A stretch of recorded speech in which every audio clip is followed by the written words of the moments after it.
Hello and welcome to the Philippines. This video is about property rental prices, residential property rental prices, primarily here in the Philippines. Um, I think everybody knows that the last two and a half to over 2.5 years has been a very disruptive time in the real estate industry, especially here in, well, Southeast Asia and especially here in the Philippines. In March, even before March of 2020, when all the governments, the world pretty much shut down. Everybody was people who were renting here, the Koreans, the Chinese, the Japanese, the Westerners, people from all over the world who were not settled here permanently, and some who were settled here permanently but still had ties back in their country. They left the Philippines, leaving tens of thousands, probably hundreds of thousands of units, condos, apartments, hotels, resorts, rooms vacant. Even the Filipinos left the cities. They went back to their province to live with their family. They lost their jobs.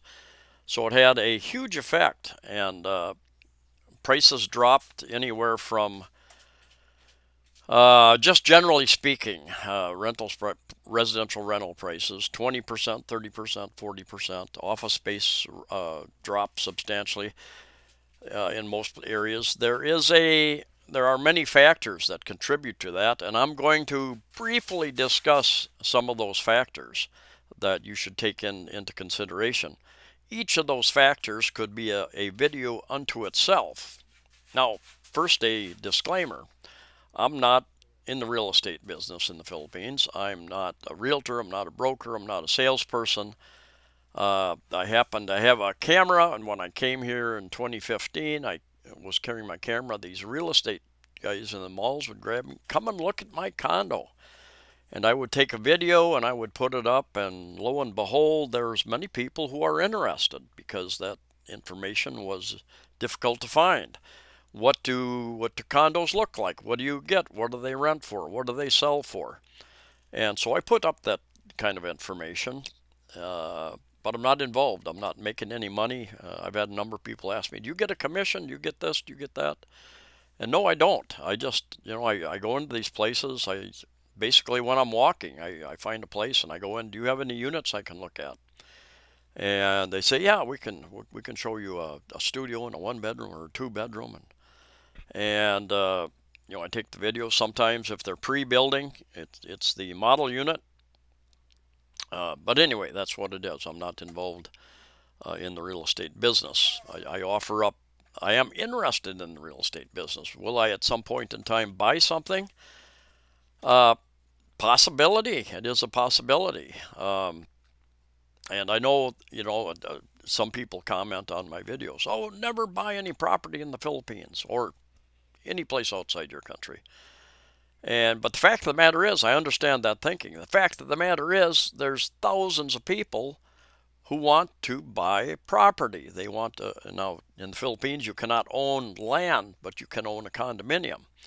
You can lease land, and that's a discussion for another video. But many will also build houses and put it in their wife's name, their Filipino wife's name, or their girlfriend's name, or some try to form some sort of corporation, something like that. Not sure if that's entirely legal or not, but that's for the experts to discuss. So the first major factor affecting real estate rental rates here in the Philippines is the fact that the Philippines remains closed to millions of people still. They have restrictions and requirements up to this point. I suspect that in November they're going to open up, like I think over 90 other countries in the world have opened up.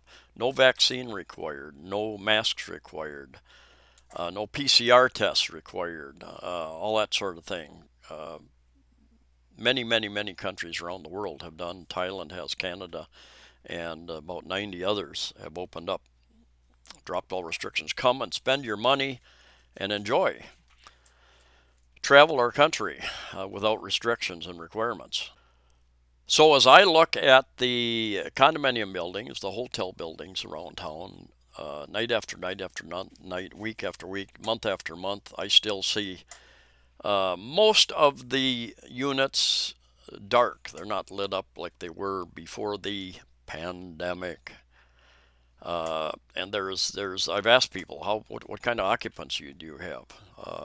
Very low, very low. And so there are motivated landlords, there are motivated hotels, motivated resorts where you can find pretty good deals. On the other hand, there are I'll talk about this more a little bit later. There are landlords who are trying to get top dollar again already. They think as we go into the high season that we're going to get flooded with tourists and expats, and they think they can get the top dollar. So it goes both ways there. Now, when the Philippines does say, okay, we are open for business, we're open for business. Unfortunately, there will not be a flood of people coming here because of the infrastructure. The governments have not told the airlines many months in advance, hey, we're gonna open our country, so have 500 more planes and flights ready to go to take all the people here. It takes time. These airlines and airports have laid off thousands of pilots and flight stewardesses, what they call flight attendants, mechanics, and right on through the whole infrastructure system. Hotels, resorts, condominiums also, you'll find are at a shortage of personnel. And they need to hire them back, train them back, and get everything back in line. That can take many, many months. So airlines are starting to add flights, slowly starting to add flights. But my prediction, I think it's a pretty solid prediction, is that the high season, the Philippines has lost most of the potential of this coming high season. Uh, November, December, January, February, even going into March, when the cold weather countries will come here to vacation where it's warm. So the very low vacancy rate, the high vacancy rate, I should say, many vacancies will continue on until the next high season. When it opens up, there more and more people will come, but we're going to miss most of the high season. So it will be uh, the big the big numbers of people will not be coming in until next October, November, December. My prediction: OFWs come back generally at Christmas time if they can get away from their jobs in other countries. It's a different group of people. The present high cost of airfare, many people tell me it's about double. They get a one-way ticket for what they used to get a round ticket for. So the uh, cost of flying will stop many people from coming as well, unless they have a really good reason. They got some ties here. Another factor, and it's being discussed right now by the Congress and the law enforcement people, that uh, they're, they may regulate pogos. The pogos, many of the pogos, tens of thousands of people will be leaving the Philippines. Pogo is Philippine Offshore Gambling Organization, gaming organization, I believe. And China does not allow gambling in their country, so a lot of Chinese come here, set up these pogos. They're regulated, they pay taxes, except many don't. There are many illegal pogos. And there was a discussion because there have been quite a few kidnappings and other crimes committed by people associated with these, prostitution and different things. Some people want to ban them completely, shut them all down, and that will in turn shut down, open up uh, thousands and thousands of square feet of office space, as well as condominiums, apartments, that type of thing. They are going to, there's no doubt that they're going to shut down, do their best to shut down, round up. Just today I read they're going to start rounding up about 40,000 of the illegal employees that are employed by illegal pogos and send them back to China. And so that is an ongoing discussion and procedure.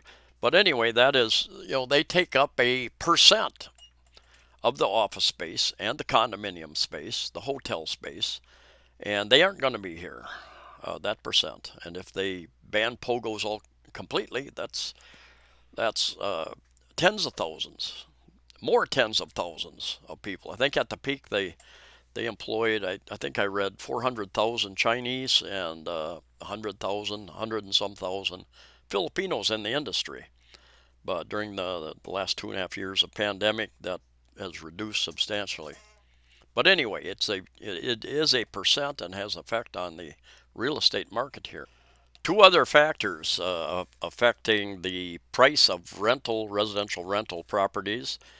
If you are a landlord, put yourself in the landlord spot. If you bought in early to a development or got a really good deal at some point in time, you bought at a low cost and you've had that property for a while, you can afford to, in order to in order to get some return on your investment, you can rent that out at a lower price than the person who bought it at the top.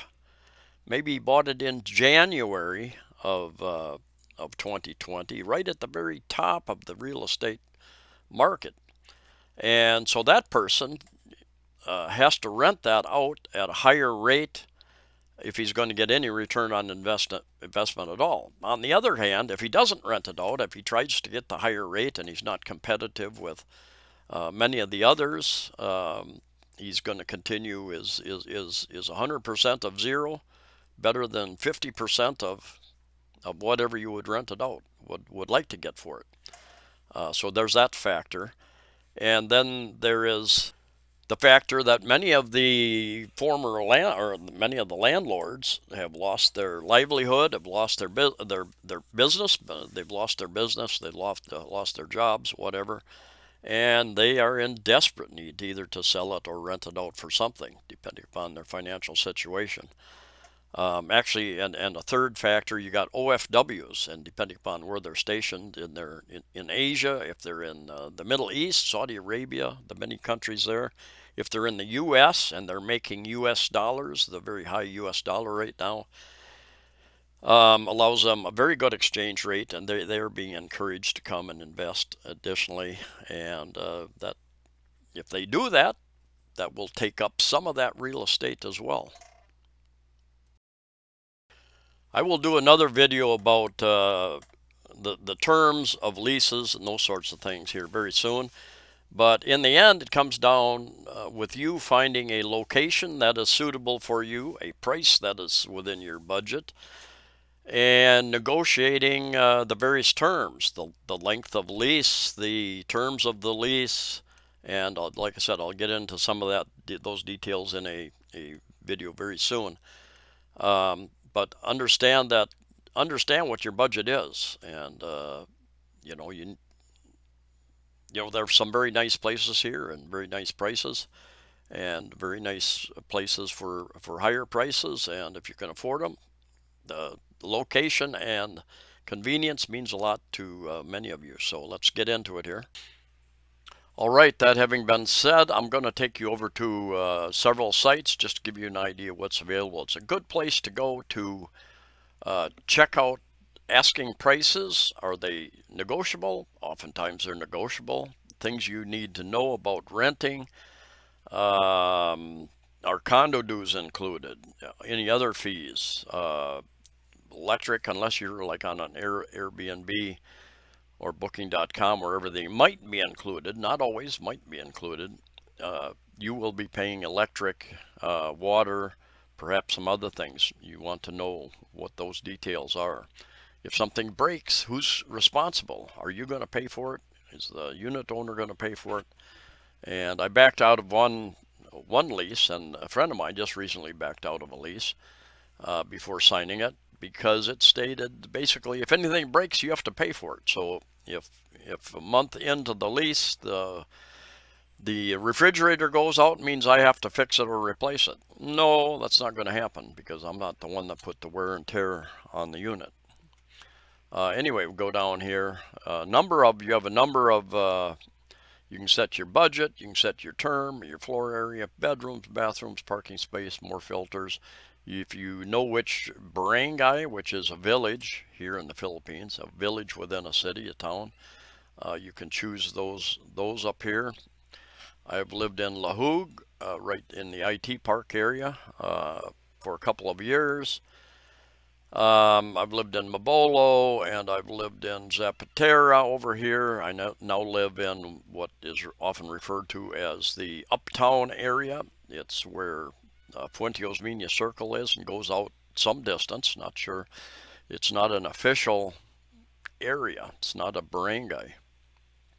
Anyway, let's go down here and just take a look. They've got a wide range from this here. This is in City Lights, and I have not been there yet. I've heard it's very nice. It's up down the street just a ways from Marco Polo, up in the foothills of Cebu City, and has a balcony as well, 2 bedroom, large place.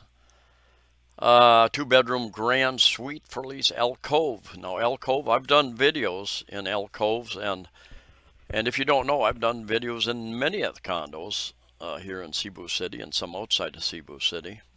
A couple over in Iloilo and over in Bohol, but very nice units here. MJ Cuenco, I think this is a little ways off of MJ Cuenco. I'm not positive. You have to click this to get additional details. Unfurnished, it appears. 25,000. This is in the Calix Center. Studio unit. It's I looked already. It's 22 square meters, which is multiply by 10 and add a few feet, and you've got your square feet. So maybe 269 square feet. That's my estimate off the top of my head. Furnished studio for rent in Mabolo. I thought this might be in Persimmon where I've lived before, but it's not. I checked on it. It's down a side street, and I've not been in that apartment condo complex, but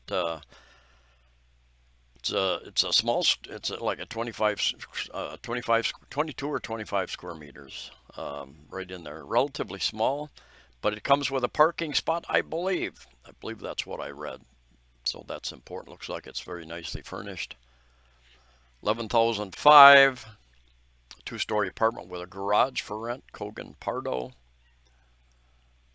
15,000 for rent, Salinas Drive, Lahug. Now I lived my first 2 condos were basically on Salinas Drive and in Lahug, and this could be LaGuardia Flats 1, possibly. 15,000, about $300 US, less than that now that the exchange rate is much better. Studio room for rent, 7,000. And there's a big difference when somebody says fully furnished. Fully furnished means many different things to many different people. To some people, it might mean a small television, a small table to eat on, a rice cooker, maybe a pan, maybe not, and a foam mattress to sleep on. For some people, that is fully furnished, so you want to find out the details. 45,000, newly renovated apartment near Ayala. This is not accurate, I'm quite certain. 1,800 pesos for rent or for sale. 2-bedroom condo near Ayala. Let's jump over to RentPad here. And one thing to be aware of is that some properties might be listed on multiple sites. And I've been told by a number of people some of the listings on RentPad are not current. You might check and they've already been rented out, but they have not taken the ad down. So here again, you can put in you can filter things. Apartment, you're looking for a house, fully furnished, semi-furnished, unfurnished. Number of bedrooms, rental rate, you can put in your preferred rates. Anyway, fully furnished studio at Horizon 101 down on Mango Avenue area. Tower 2, 22 square meters, 23,000 asking price. Unlike Carousel, who doesn't list the square feet, you've got to go into each site to find out additional details. At least they give you the square feet here. Avita Towers, 52 square meters. I have 45 where which includes the balcony, so maybe 40 inside where I'm living now. And I wish I had another 5 square meters or 10 square meters, but it works. I would fill it with more stuff, I guess. So asking price 40,000. Fully furnished at One Oasis. I've done a video there. I've done a video at Avita Towers. I've done a video at Horizon. More than one video at Horizon. Fully furnished 1 bedroom at One Oasis. 44 square meters. That's a nice size. 20,000 a month. Seems like a fair price to me. Fully equipped studio, Cebu Business Park, 26 square meters, better than 22 square meters, 25,000 a month. That little bit of extra, if you're getting a studio, that little bit of extra really makes a difference. 1 bedroom furnished in IT Park. I don't know if that's a Vida or Calix or the other one is Premier Asia, I believe. Bamboo Bay, I've lived there, 23.5 square meters, so it's 22 inside and maybe 1.5 on a small balcony out here, probably is what I'm thinking. 15,000 a month.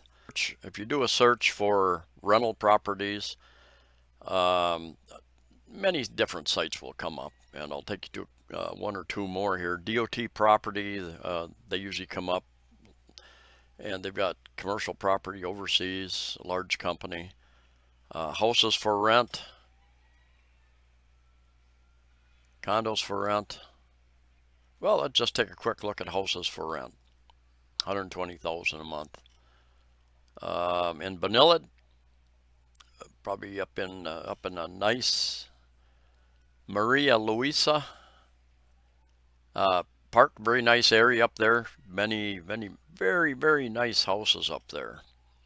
If you've got, that's what you're looking for. And most, but not all, are listed pretty close to 100,000 pesos. A couple thousand US dollars at 50 pesos per US dollar. 65,000 in Banilid. 65,000, 9,500. So let's go up here and let's go to condos. You got townhouses, houses, villas. Let's go to condos for rent to see what they have. All right, condos for rent, Cebu City, just beside Robinson's Galleria for rent. I'm not sure what that is. Oh, it is Galleria Residences. Yeah, 32,000 a month. Galleria Residences, 40 square meters, about 430 square feet, something like that. Well, that's nice that they put additional information. City lights, 90,000.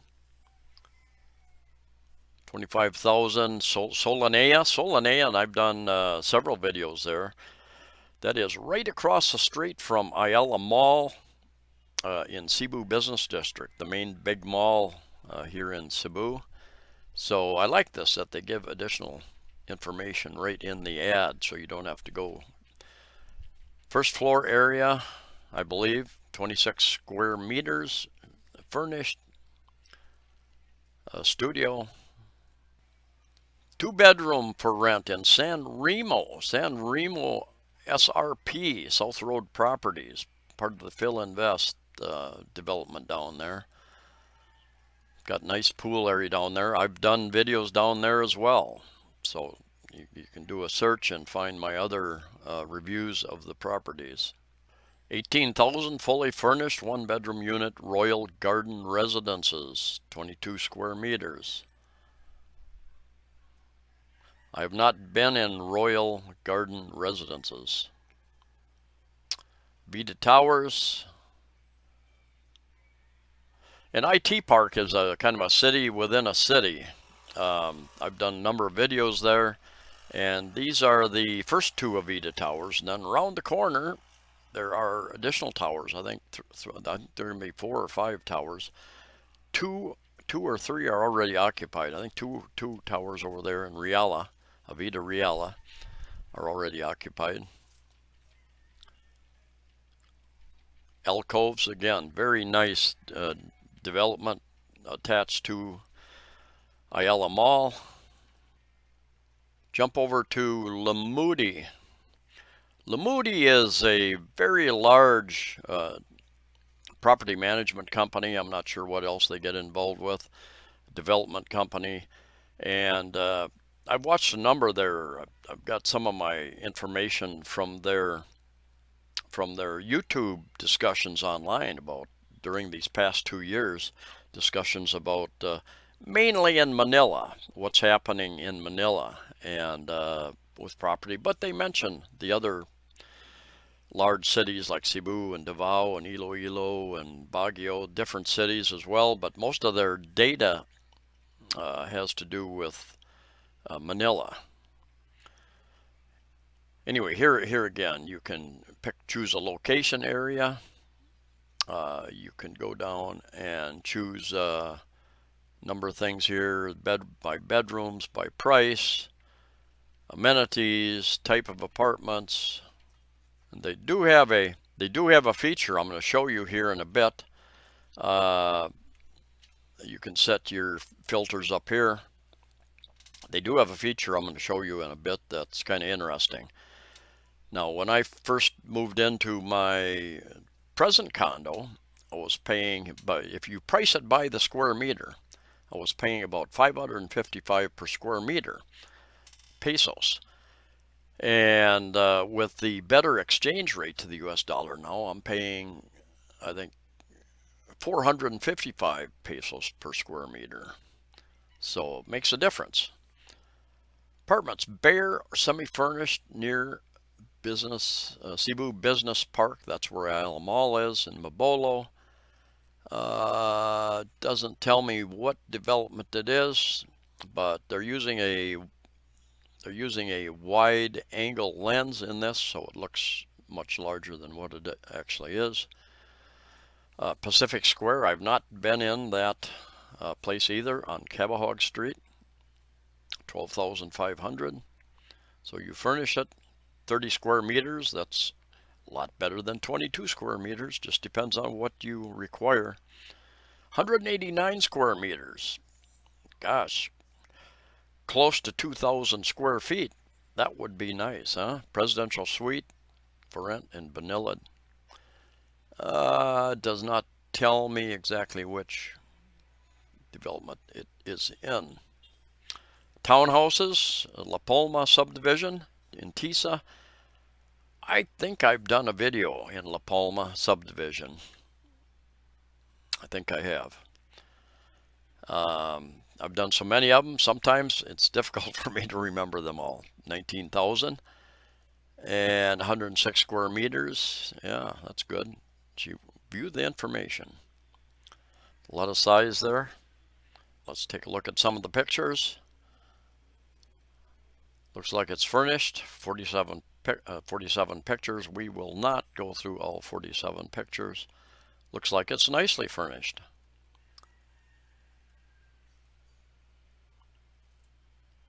Too many pictures. You don't need most of these pictures. Definitely. Foam mattress, maybe, possibly. You see that a lot. Some sort of little, looks like a little bathtub. I can't tell for sure. And here we have a room for rent for one person only, 6,500. And is it furnished or not?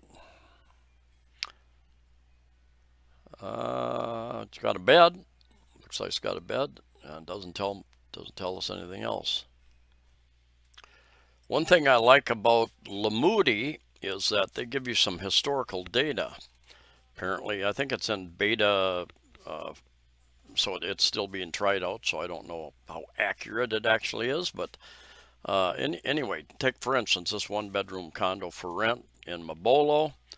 and just take a quick look at some of the pictures here. And that doesn't look that big. That doesn't look that big. It's got a washer there.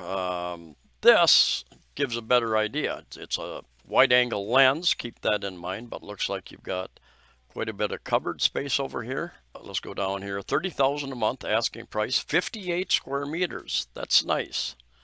It's a nice size. And you can go over here for a number. Tells you additional details, includes condo dues, so that's important. You got free Sky cable and the basic plan, which is what I have, I believe. Free one parking space, so you get a parking space, which is usually 5,000 on up per month, and once a week housekeeping if you want it. And then little information there. But let's go down here. Standby power generator. I think that's very important. Doesn't tell me what development. East Aurora Tower. Okay. East Aurora Tower. And I almost rented there. Almost rented there.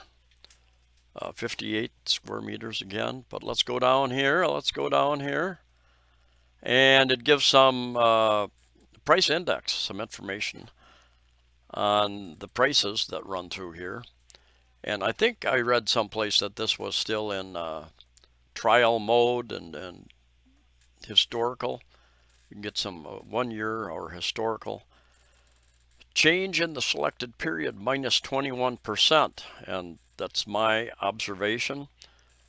20, 30%, even more sometimes discount during these troubled past 2.5+ years. And this is the price per square meter. Now you can figure that out on your own, of course. Just divide the price by the square meters, gives you the price per square meter. But there are many factors that you use in determining what you want to pay, not just the price per square meter, obviously. This is a picture of condominiums I took at Mactan Newtown over on Mactan Island, for those who are curious. And they've got, I think, like 4 different condominium projects there. Interesting transformation of that part of Mactan Island. Anyway, yeah, I've been doing videos. I got over 1,000 videos up since 2016. I started putting them up. Many condominium videos, cost of living videos, travel videos, just fun videos. So check those out. If you haven't subscribed, think about subscribing so you get notifications. These are some of the factors involved in rental prices. Comes down to you negotiating a deal once you find something you like. And I've found places, locations I liked, but the condo didn't have the furnishings. You know, they were old or ripped, or something about the place just wasn't right, so I didn't rent. And actually, my girlfriend found the place I presently live in. She found it on Facebook Marketplace, I think. So that's another option, and another couple dozen of places that you can find things online. I had pretty much given up. I'd looked at a lot of places, and I had pretty much given up moving. And like a month after I gave up, she came across this place, and I looked at it. I said, how much to hold it right now? And I put 5,000 pesos down and just signed my second year lease. I've moved 6 times because one of the reasons was because of the noise. One of the reasons was I wanted a little bit nicer place.